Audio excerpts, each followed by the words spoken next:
All right, so I'm going to do a little demo of how to use the read library and how to read and write to files for the Veroni assignment. Dahlin is giving an uncertain look, but I'm not looking at your code. It's fine. I'm just starting from scratch. Say okay. So using namespace standard int main. Okay, so read library replaces this. So before you had int x equals 0, cin into x, and you're going to print cout. Please enter a number like this, and just cout it. Plus readdemo.cc. So this is standard C++ dating back to the beginning of time. We type in 420, we get 420. Type in 111.960, whatever, we get it. Readlib is a replacement for cin, basically, and getline, both. It's a just better version of doing it, because watch. What happens if the user types in squirrel, right? It breaks. Not only does it break, but every cin statement after it, if you do it right, you want if you compile, run 1, 2, 3, 4. Okay, got 4. But if you ever type in something wrong, all of them fail, and so it creates a cascading failure, and that's intentional. Like, that's not a bug in the system. It's just a design feature that if an error ever occurs, all of them fail. And the reason for that is because you'll sometimes have like cin into x, cin into y, cin into z, things like that. You need to do cascading failures so that it doesn't get stuck halfway through a cin statement. So a replacement for this would be, let's comment this out, be this int x is equal to read. Please enter a number. And this has several advantages. First of all, you can make it a constant. Hey, you can't do that with cin. It's impossible. There's no way of making it a constant. What you would have to do is read it in and then make a constant x equals x, like that. So you read it into a variable and then set a constant. It's just garbage. Instead, you do all these 4 lines of code on 1 line of code. Second, if an error occurs, it handles it. So if you have a error, it handles it. Does not break cin. Okay, so that's cool. If you want to do that in cin, then you need to wrap this in a while true, and every time you do that, you say if not cin.clear, and there's like a bunch of garbage that goes into it. So if you want to do input properly in C++, you can either not handle errors, which is bad practice, or you can handle errors and have your code inflate to be probably 10 times bigger than it should be. 1 line of code or 10 lines of code every time you read a variable. Not cool. Not cool in my book. So I consider Readline just to be better. Now, some people might be like, but wait, I want to know if they type in a squirrel. And so there's a version called read optional, and I'm actually going to pop into my my account in readdemo.cc. So I get command completion. And so read optional here, read, there we go. It doesn't take a prompt though. So if you're, it doesn't,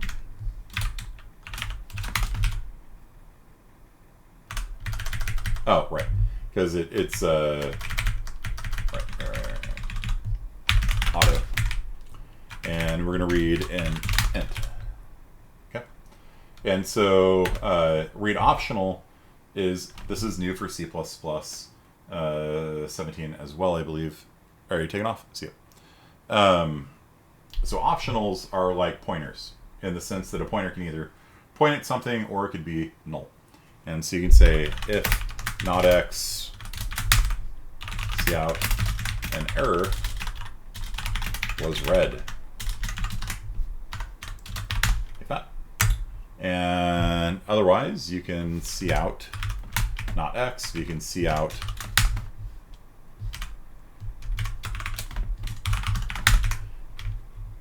what it points to, essentially. So it works like a pointer. It's not a pointer, but it works like a pointer.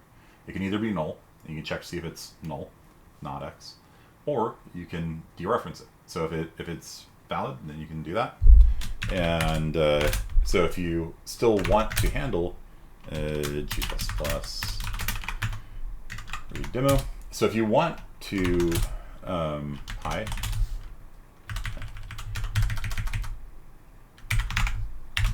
please enter a integer.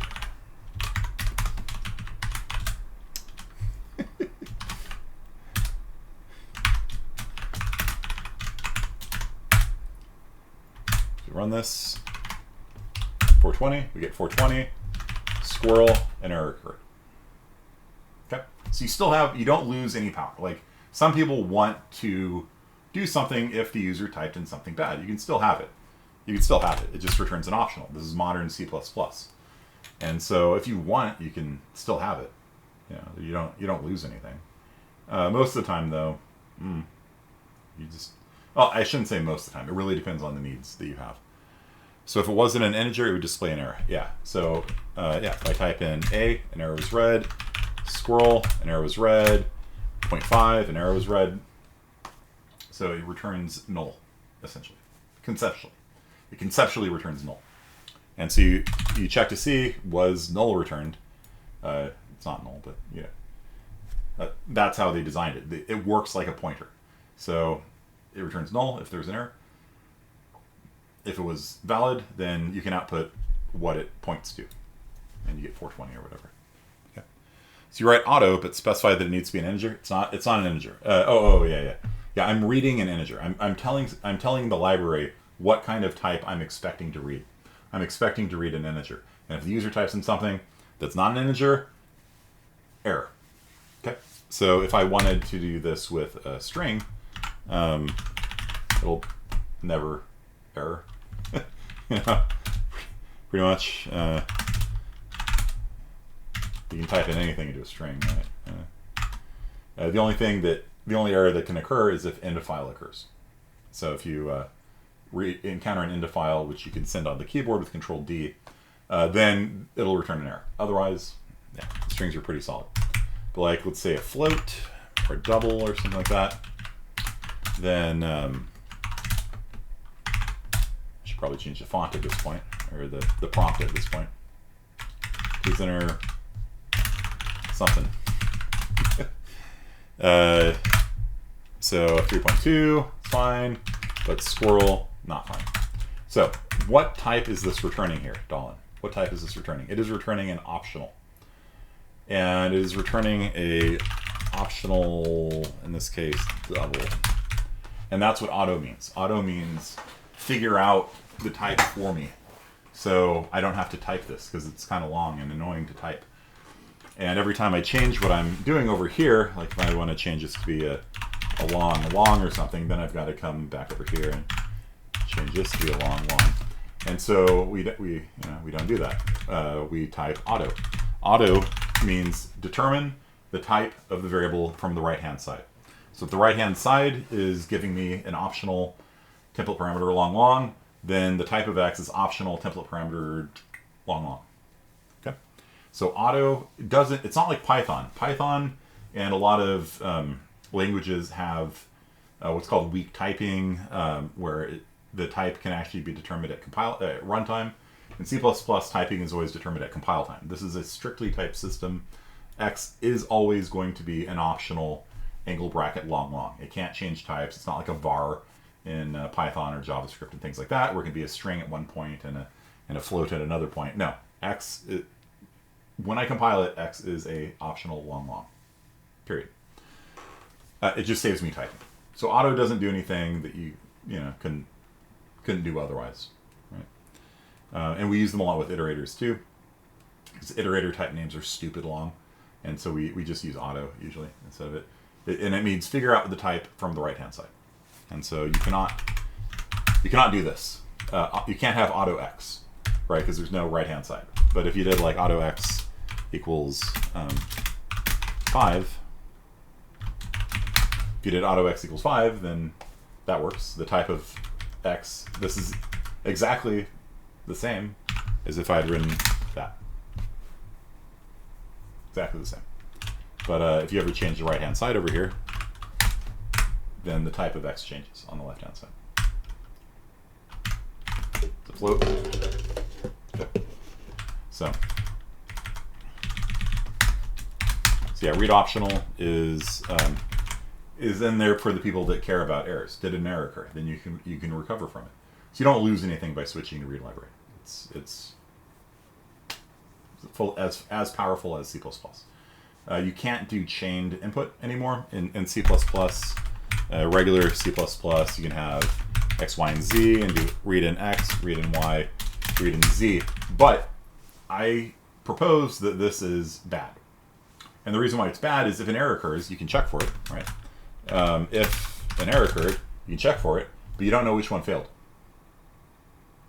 And to me, that's actually an unrecoverable problem. Because the user has typed in some stuff. Maybe they typed in 5 and 5 and squirrel, or maybe they typed in 5 and squirrel and 5, or maybe they typed in squirrel and 5 and 5. You don't actually know where the error occurred. And when the error occurs, everything after that fails. And so you don't know what's still in the input buffer. It actually leaves you, the programmer, confused. You don't know where the error occurred. Did it occur in A, or X, or Y, or Z? You don't know. So what's left in the input buffer? I don't know. It could be, was I on the first one, second one, third one? I don't know. There's no way that you can cleanly be like, oh, it was Y that has the squirrel and reprompt for Y. There's no way of recovering from it. At that point, all you can do is just purge the input buffer and be like, try again. And I don't consider that, good practice exactly, right? Like, I think that if you're, if you care about the errors, then you care about the errors, and if you don't care about the errors, you don't. And if you're going to reprompt anyway, then use read library because it reprompts automatically. And if you're going to die, then you can just, I don't know. Like, I don't see a benefit to this, honestly. It's maybe more compact. Maybe that's a benefit. But is it more compact? In general, read library is more compact anyway. So, all right. So, yeah. So you got that, and you can make this a const, of course. And then if you want to read from a file rather than an optional, to get to what we were talking about with Mr. Yui. So ifstream ends. We're going to read from. Give me a file name, Michael. Or Steph. Give me a file name that it's going to hold. Some long longs or something. File, really. I'm offloading this work onto you so that I don't have to come up with a clever file name. Long John. All right, there we go. Longjohn.txt. Why not? Okay. The longest Johns. Great sea shanty group. Okay, so longjohn.txt. So this opens up a file named longjohn.txt, and let's put some stuff into it. Longjohn.txt, and we'll put 420 and 911 321 into it. I don't know, whatever.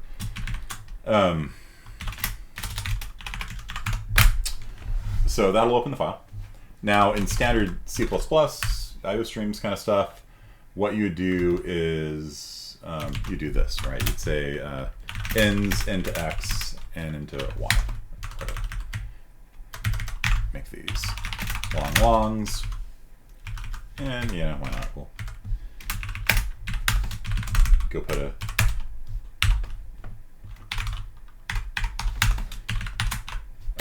we got three long longs in there. And so in standard C++, you create a file like this, and we do that with read library also. And then you read from the file like that. So you read 1, 2, 3 long longs from it, and hopefully nothing went wrong. And if it did go wrong, where are you in the file? You don't know. Did an error occur? Cool. Where? How much is left in the file? How far along are we? You don't know. It's now indeterminate because an error occurred somewhere, right? If an error occurred, how much of the file, like, did it fail in the first or second or third one? You don't know. And so you don't know how much is left or where you are or anything. Like, you know, just all you can do is die, I guess. Like, I guess I'll die now, you know, like that. There you go. Void die.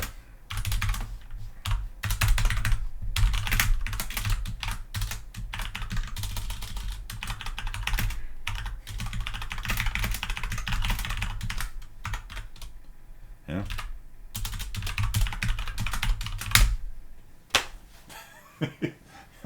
It's all you can do. You know, you can't recover from it. So, and that's why I don't get like why people say this is a benefit, because it's not. If you did it one at a time, then you would know exactly which line. Okay, line 55 has unknown character on it. Okay, throw that one away. Continue on to the next one. Now, if you want to do this with a file, rather than giving it a prompt, and you don't need a prompt, you can actually just do it like this, and it works. It just waits for you to type a number in.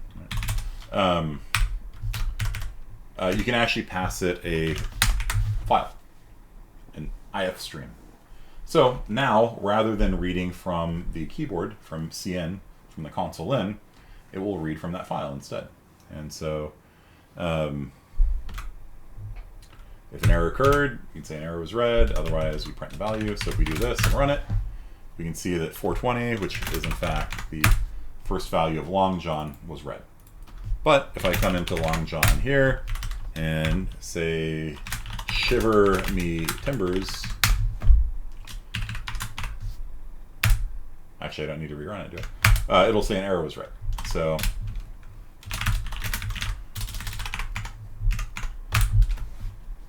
when we tried reading from the file, we told it we want a long long. A long long was not found, and so it returns a null pointer, so to speak. And so we say error, and then we can handle that. We can, you know, move on or whatever. And if we're just like reading big chunks of data, where we're just going to throw away the occasional, you know, blip that has a semicolon in it or something, then we could rewrite this whole thing like this. While ends long, or you can just do auto, either way. Auto x is equal to read from the file. If the file is done, if we went off the edge of the file, we have to check for that. Break. Otherwise, we're going to have a vector of long longs named vec here, and we can actually probably combine this all into one line.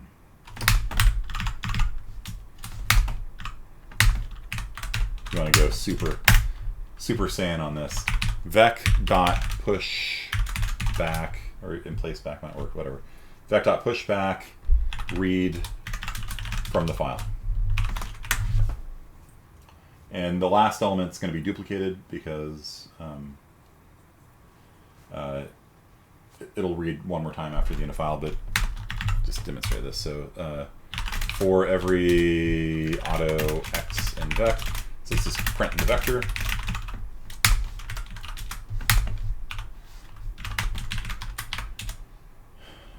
Vector is not declared. It's a fair criticism indeed.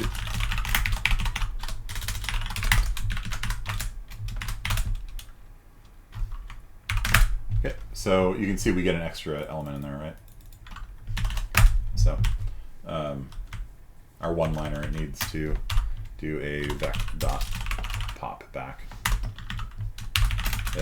Technically, if we didn't read anything, so vec dot size, vec dot pop back. But still, that's pretty impressive to me. If you think about what's happening here, this is a one-line read. I mean, it might not be impressive to you. It's impressive to me. One line, fill a vector from a file.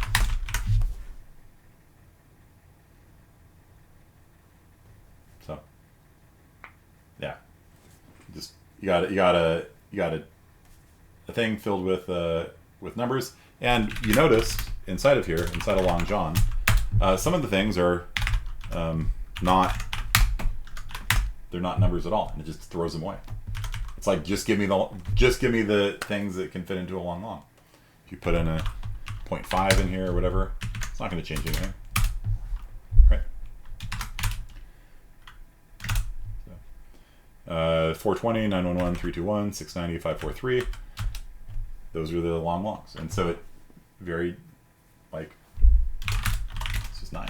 I don't know what to tell you. Like, you know, it's pretty fast to write. You know, speed wise, it's not bad either. But yeah. So here is get rid of the old. So there you go. So we open up a file, make a vector, and this fills the vector from the file. Handling errors, reprompting. Well, it doesn't reprompt, but if an error occurs, it clears it, tosses it away, goes on to the next line, reads it, puts it into the vector.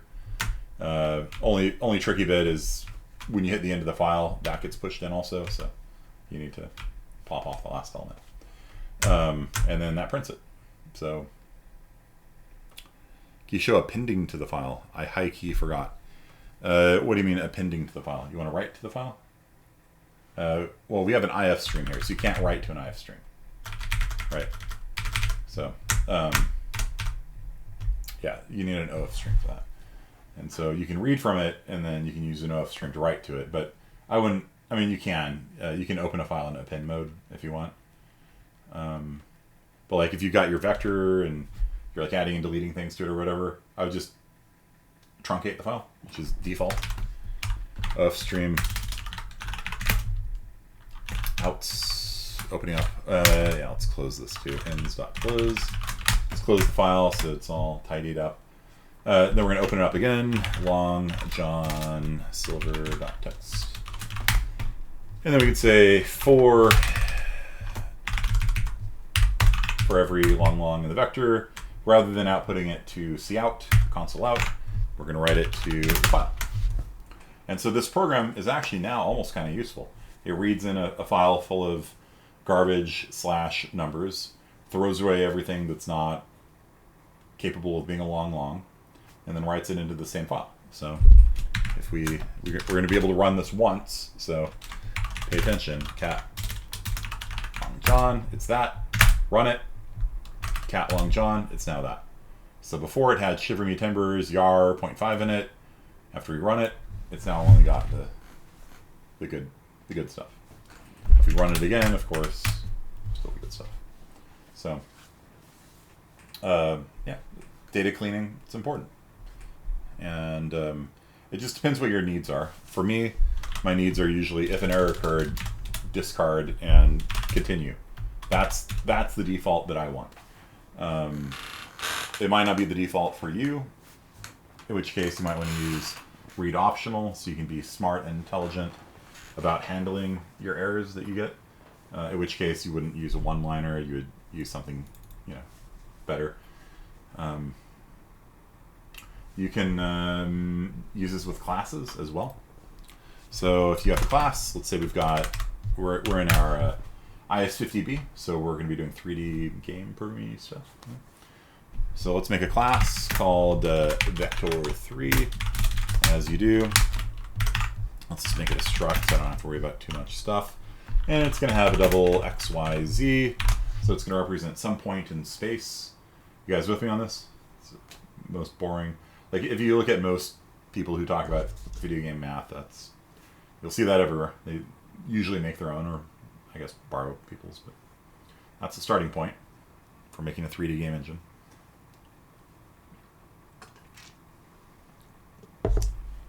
You guys understand? This is going to be a point in space, 3D space. Okay. So,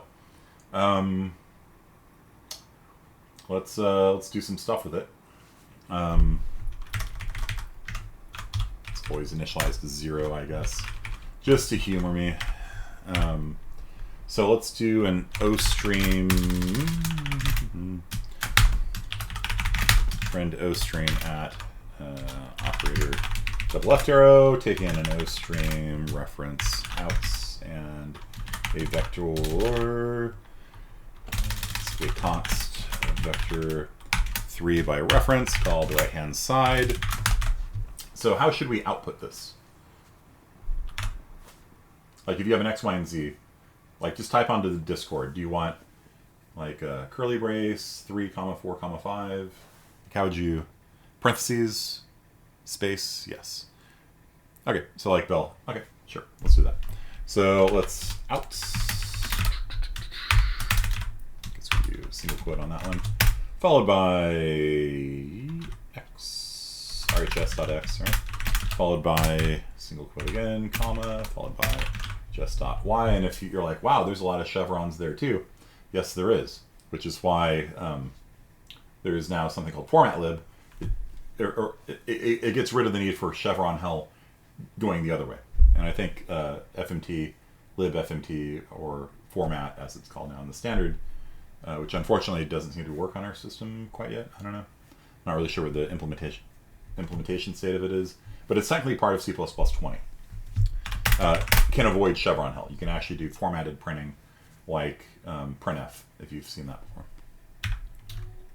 X, Y, comma, rhs.z, and then another close quote. And we're not going to do an inline on that. We'll leave that up to the other person, and then we'll return outs. So that will do a formatted pretty print of an XYZ location, and then let's do reading from a file also. So actually, let's test this first. So rather than messing with you, we will put you into the code graveyard like that. And so let's just make some random vector 3s. So vector 3. Do we make random ones? No, let's make a whole vector of them. Why not? Let's make a vector of vector 3s named vec. And then for int I equals 0, I is less than 10, I plus plus. We're going to randomly generate. 10 random points in space. Why not? So this might be useful for your homework. I don't know. Anyway, so vec.push back. Yeah, whatever. We're going to write into it rand modulus, I don't know, 100.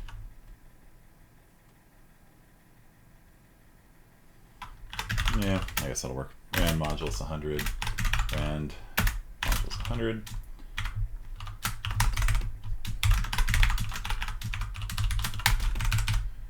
And I guess we don't need parentheses on this. So there we go. Make 10 random points in space from 0 to 99 as their location.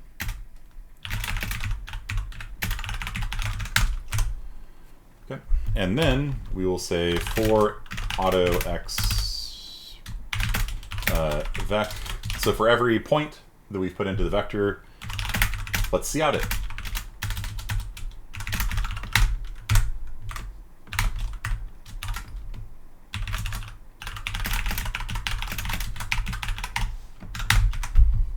And I'm using an ampersand here, so it's called by reference, so you don't have to do 3 copies, you only have to do a secret pointer passed out. It's a little bit faster. So for every vector 3 in the vector, it's going to output it. And warning, narrowing confusion. Yeah, it's, I don't care. Wait, so there we go. So we've made 10 random points in space. And they're formatted. Look, cool. Now, rather than print it to the screen, we're going to write it to a file. Okay? And it's mad at me. Non-constant expression cannot be narrowed from int to double in an initializer list.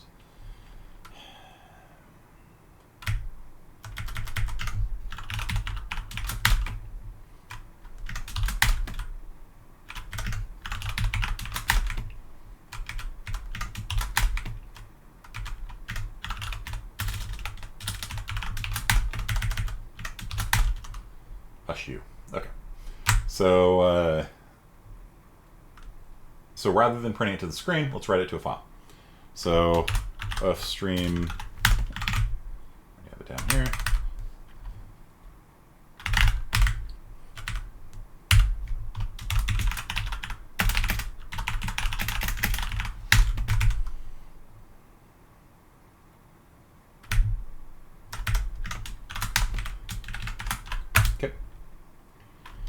now, if we cat longjohn, you'll see longjohn now contains all that stuff. Okay, so now we've got a file containing lots of data, and these are points in space, and maybe we want to visualize them. In fact, I've written programs like this before where there's a file that just literally contains 1,000,000 points. And that's called a vertex pool. A vertex pool is just a bunch of points in space, and then there's going to be data after that saying, all right, point number 50 connects to point number 100, which connects to point number 666, and that's a triangle. And it builds meshes out of these vertex pools. That way you don't have to repeat the coordinates, because if you have the same coordinate attached to multiple triangles, it's very wasteful to keep repeating the same XYZ coordinates over and over again. You output all the points once, and then you say how they're connected together into a mesh. Okay. So how do we read this? Let's read it using the read library. So if you have a overloaded double right arrow operator, then Readlib works transparently with it. So let's make the opposite. Operator double right arrow. I stream at ends, and this can't be a const, of course. Vector 3 ampersand right hand side. So if we're going to be reading into this thing, we have to read and discard the parentheses. Then we're going to pull a double out. Then we're going to discard the comma, then a double, then a comma, then a double, then the parentheses. Okay. So char C is equal to read ends discard. Okay. So that's going to pull the parentheses off.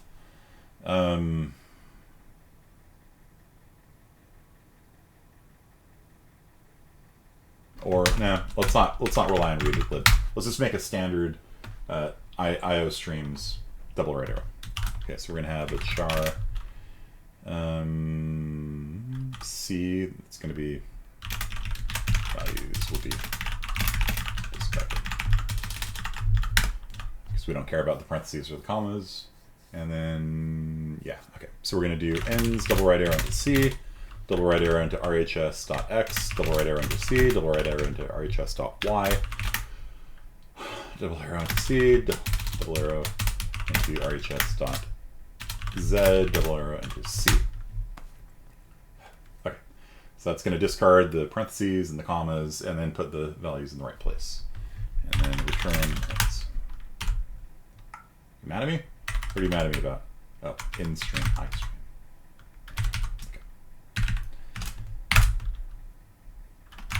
Pile's fine. Okay. So now, let's read the file. See how read the file. So if stream ends. Let's close you.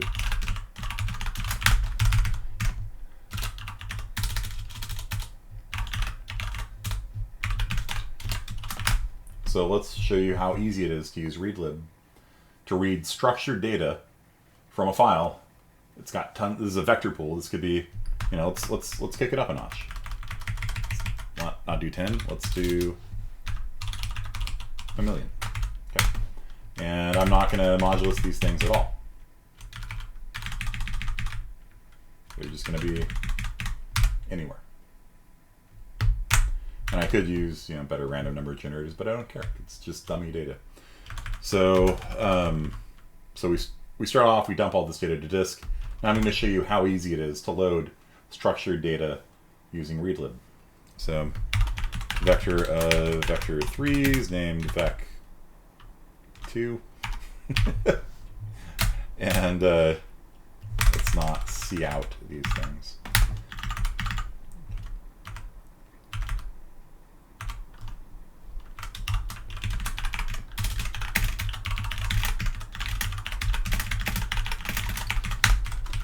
So part 1, we randomly generate a vector of 1,000,000 points in space. Part 2, we write it to a file. Now I'm going to show you, normally part 1 and part 2 are done by like Blender or something like that, right? But I'm going to show you what it would look like if you're going to be parsing all this data. So you open up the file, make a new vector, vector 2 unfortunately. Vec's been taken. And then we say while there's data to be read, vec2 dot push back read from the file. Boop, that's it. That reads all that data out of the file, reads it into a vector 3s. All the x's and y's and z's, they're all set. One line of code. And then the tricky bit is, of course, handling the end of file. So I wish I didn't have to do that, you know, but what can you do? You can't read the future. So I might be able to invalidate. I might even be able to eliminate this next step, but whatever. So if vector2.size, we read anything at all, vector2.popback. Okay, so then I'm just going to print the first, I don't know, 20 numbers of it. For int I equals 0, I is less than 20, I plus plus, cout, vec2.at I. So I'm going to read 1,000,000 vertices from a file that's got parentheses and commas and all this stuff. It all is just going to flow into my vector, x's and y's and z's set, and then I'm just going to print the first 20 of them.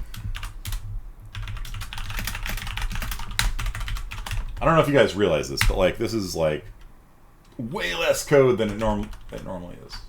Okay, so let's run this. It's generating 1,000,000 things, writing them to disk, and it's going to read 1,000,000 things, and there you go. So there's the first 20 of them.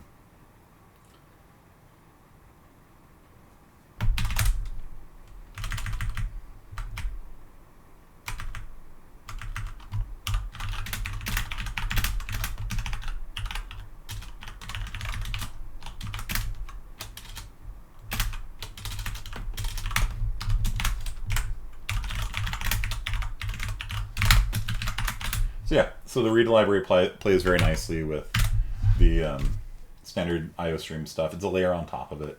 It's not a replacement for it. It's not its own entity. So you can see we got all our numbers in here and everything.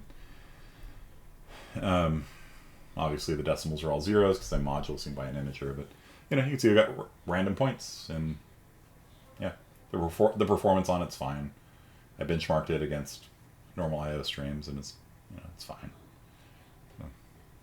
So, yeah, but the time to write code, that's really fast to write. One line, like, if you open up Longtxt, you can see it's just like all this data, right?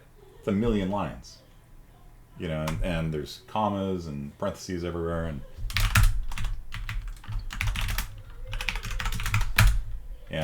just with one line of code, it reads the whole file and parses it.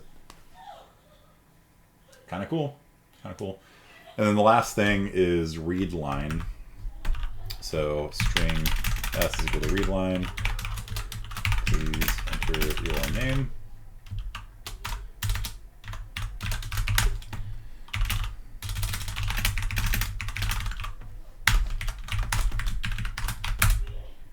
So please enter your name, Bill Kearney. It reads multiple. It's like getLine, except instead of getLine, which takes a call by reference value, it returns it. So this returns a string, and then you output it. So if you want to read a normal string, you can use read. Read will read a string. So if you type in Bill Kearney, it will read in Bill. It reads a string. Readline reads an entire sentence until the user hits enter. Okay. And that works with files as well. You can pass the file in. You don't need the prompt. Yeah. So that's the read library. And I don't know, I'm pretty proud of it. The more I use it, the more I'm convinced it's just a better way of doing I/O than the default in C++. Oh, yeah, here's another thing. String s1 equals read. Please enter your first name.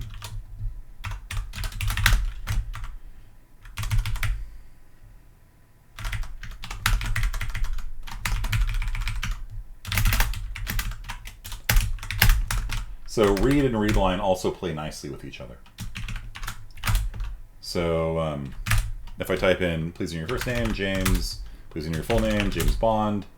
Oops, shoot, I should actually type what I'm saying. James Bond. It plays nicely with each other. This is not the case for CN and getLine. So if I were to redo this in standard C++, string S1, S2, CN into S1, please enter your first name, and then you getLine into CN into S2.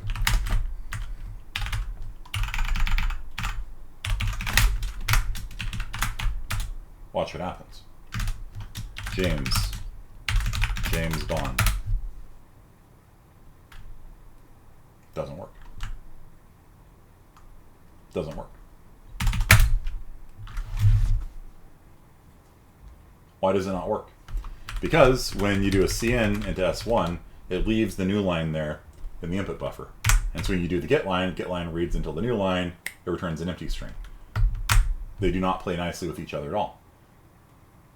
But if you did another getLine, then, and so some students will actually do that every time they do a getLine, you know, just because. But then what if you come down a branch of your code that that doesn't need that, then everything breaks. Everything breaks. It's super annoying. So your whole name, I should say.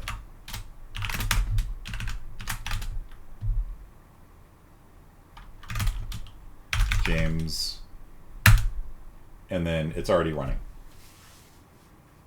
Doesn't look like it is. It's already running because it getLine reads until a new line, and then it just returned an empty string into the whole name. So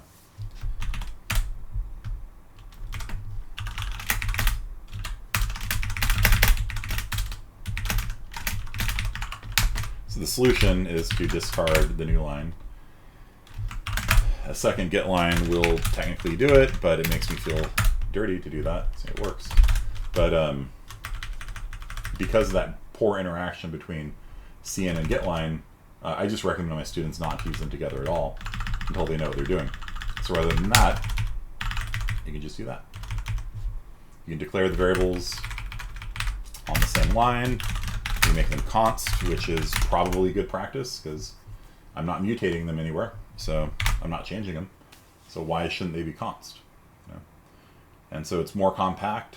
It's more error-proof. It plays nicely with each other. I don't know. I've yet to see somebody give me a compelling reason why you should use the old way. There's probably a reason out there. I don't know. I mean, obviously, you know, if you're in a situation where you can only use the standard library, okay, sure. It's fine. Could you get to figure out if you're reading into a tuple or a vec of size to initialize multiple? What do you mean, Mr. Bell?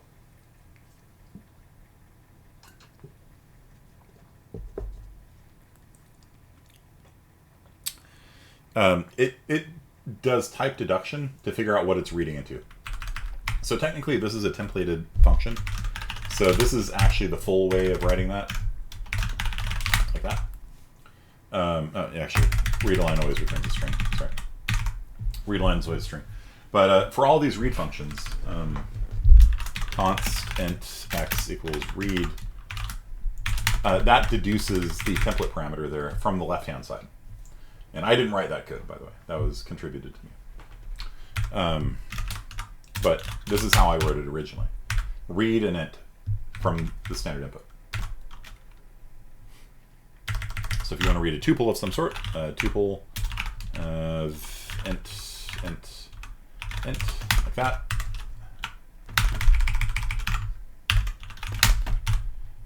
That'll work.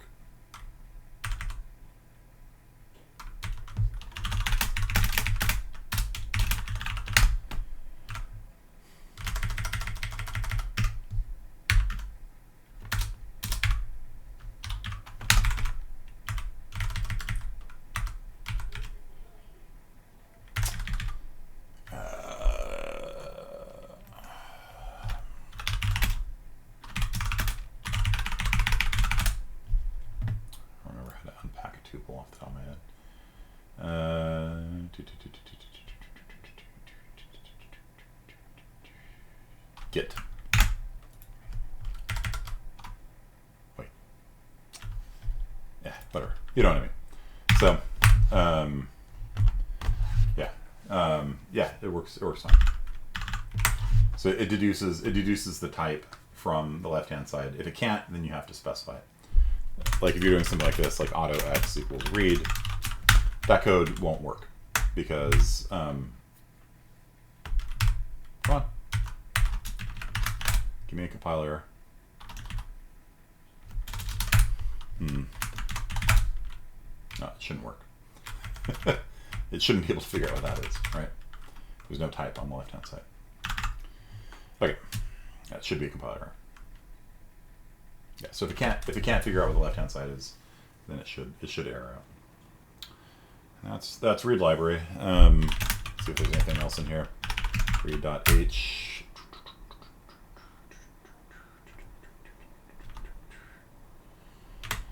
Readline, reading from files, prompting. That's the magic that 9 can't think of good name with Mikador also. So 2 people wrote this code here. Okay.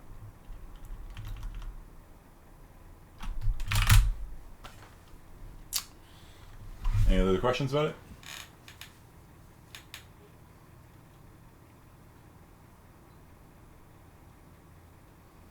Okay. So yeah, that's read library. And I don't know. Like after using it pretty extensively for the past year and a half or so, like it's really painful going back to normal IO streams. So if you want a copy of it, it's on GitHub. Not that one. That's what Mr. Bell linked earlier. I'll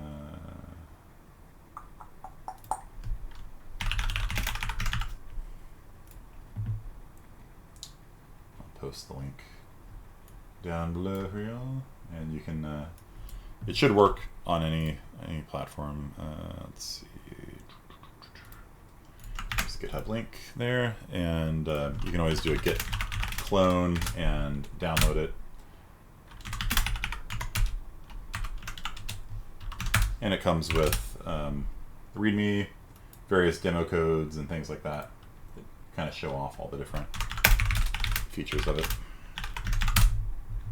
Okay, that's it for today. Good seeing you all, and see you next time.